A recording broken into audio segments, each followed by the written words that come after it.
Hello there, my fishy friends. My name is Peter, and today I am on Cultus Lake, and I'm going to go snorkel fishing for smallmouth bass. I'm paddling across from Entrance Bay to Main Beach, just because the parking on Main Beach is horrendously expensive. When I get there, I'm going to hop in the water with a little fishing rod, and I'm going to drop some worms, and we're going to try and catch some smallmouth bass. I did a video about this about 4 weeks ago when these fish were just starting to spawn. Well, actually they were kind of mostly finished spawning. There were some still spawning, but for the most part it was just males guarding the eggs. And ever since that episode, I talked to a whole bunch of people about the ethics of smallmouth bass on Cultus Lake, and all I gotta say is it's a very controversial topic.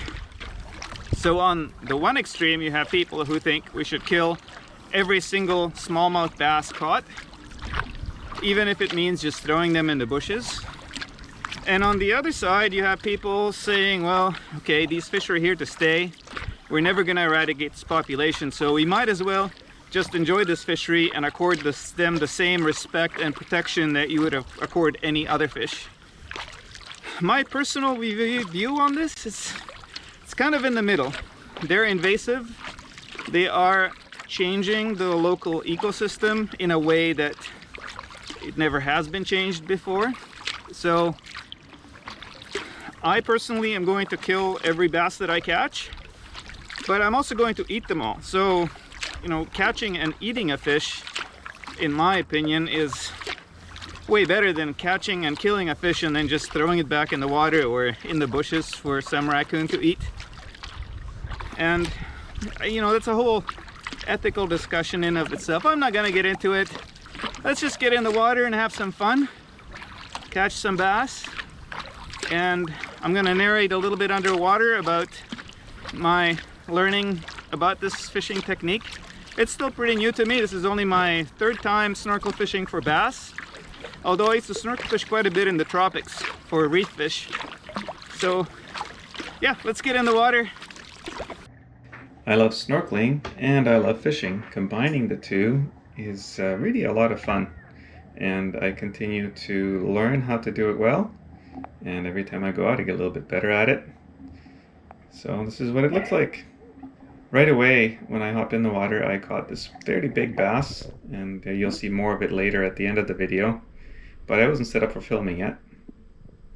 And this is probably the most interesting sequence that I filmed in this excursion in the lake. See, this bass came up off the bottom and ate the half of the worm that wasn't attached to my hook. And it comes back, it comes off the bottom, hits the worm again. And me being a longtime salmon fisherman, I have this instinct to set the hook right away. As soon as I feel a tug, I set the hook. And that's not working very well for these bass. I think I would have done way better if I had let the bass just swallow the hook before I set it, because they do have a really hard mouth on them. I was using number 2 needlepoint owner's hooks, which are some of the sharpest hooks around, and still gets a lot more cautious, but it is coming back again and again. Eventually it gives up and heads for the bottom, and that's when another bass comes up, an even bigger one. Now that fish maybe was a little bit smarter, it didn't want anything to do with my partial mangled worm there. But there's a lesson in that. These bass seem to be schooling up in groups of 2 or 3, and almost every time I hooked a fish I saw another fish follow it up. So if you're fishing with a buddy, you know, if one person's fighting a bass, tossing another lure nearby is definitely a valid tactic, I would say. Now here's the challenge with snorkel fishing, landing the fish. So I had no trouble hooking them, but landing them was not working for me.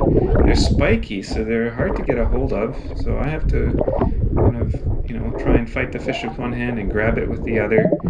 And in this case the hook popped out as soon as I grabbed it, and the fish wriggled out of my hand and off he goes. Here's another bass. This one is a little bit smaller, and that was the second bass that I did manage to land.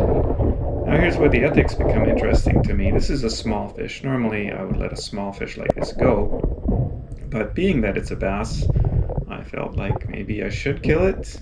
I don't know, maybe I shouldn't have. Let me know in the comments. I did eat it, and there was nothing wrong with the fillets, A couple of nice little chunks of meat. Sorry about the jerky footage. Basically, I end up having to hold my camera between my knees while I try and get footage with my hands free. So, yeah, there it is. Nice little bass. And they do taste great. I breaded them with panko breadcrumbs. Tasted super. This is my rig. Just an old fishing rod tip and an old reel, some 10-pound line. And what I do is I tow my kayak around on a rope so that I'm less likely to get run down by a speedboat, and also gives me a place to store my fish and my worms and all that. This is a pike minnow that I caught a little bit later on, released, unharmed, because unlike bass, pike minnows are a native species in this lake.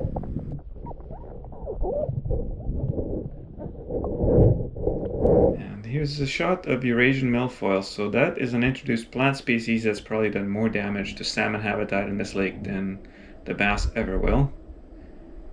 And you can see that pike minnow hiding in there is not doing that great. It's got some sort of fungus on it. It's a little bit sickly. Not every fish you run into is nice and shiny and healthy. This is a crayfish, and this crayfish probably will be the species most impacted by the presence of bass. Right now, Cultus has an abundance of large crayfish, and I bet you they'll be wiped out. This is a large-scale sucker, and if you're snorkeling around in this lake, they're really quite plentiful. And you see these little excavations they make all throughout the lake.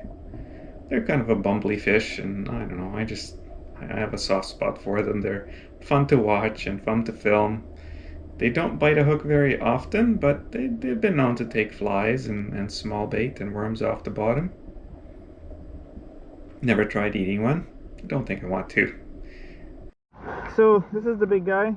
For a Cultus Lake bass, that's a decent size. I don't know. Maybe they do get a lot bigger in this lake, but I haven't seen any that are bigger. It's a nice chunky fish, so let's open it up and have a look at the stomach contents. It's been eating well, obviously. I already feel something hard in there, which is kind of weird. Probably a crayfish.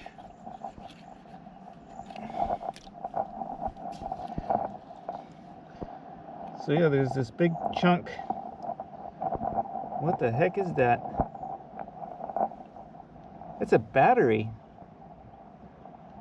So yeah, it just goes to show you a bass will eat just about anything. This one ate a battery. Isn't that crazy?